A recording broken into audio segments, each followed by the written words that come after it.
Ladies and gentlemen, anybody want to tell me just what in the West hell is going on here?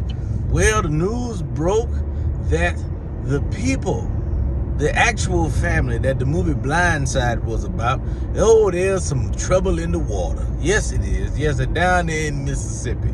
It's kind of crazy. Y'all remember the movie Blindsided? It was starring Sandra Bullock, and I can't remember what the other gentleman's name is. It was about a wholesome white family taking in a young African-American boy. He was disenfranchised and very much a troubled youth. See, the way the movie goes, they found him shivering and butt naked on the corner in the middle of the projects. I don't know what these white people was doing in the projects. I guess they were passing out watchtowers. I don't know. But they found him butt naked on the street. He didn't know how to read. He didn't know how to write. He didn't know how to use the bathroom. He was just standing there butt naked, boo-booing on himself. He didn't know anything about football. Oh, Lord, no. Because football is X's and O's, and that's just way too much. That's way too complicated for old Michael Moore. In the movie.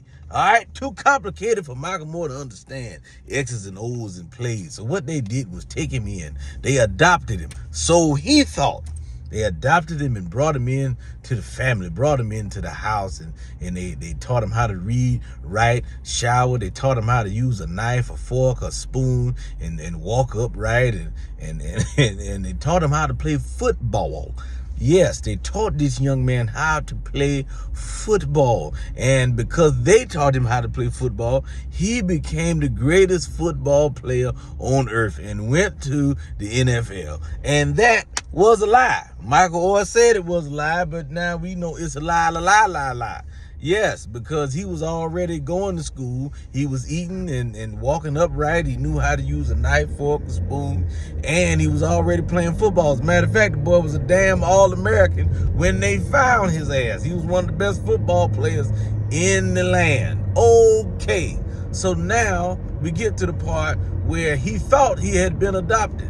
Well, no, he wasn't adopted. They did a conservatorship, and that means that the judge gives a certain persons or persons the power and responsibility of another person, you understand, and without necessarily having to adopt them. And the difference between an adoption and a conservatorship is when you adopt somebody, you adopt them as a child, but when they become an adult, they're an adult. They have all the rights as an adult. As a conservatorship, hey, you got to actually go to the court and say, hey, I no longer want to be a part of this conservatorship. I don't want to do this no more. I want to have my rights and privileges as an adult, want to make my decisions.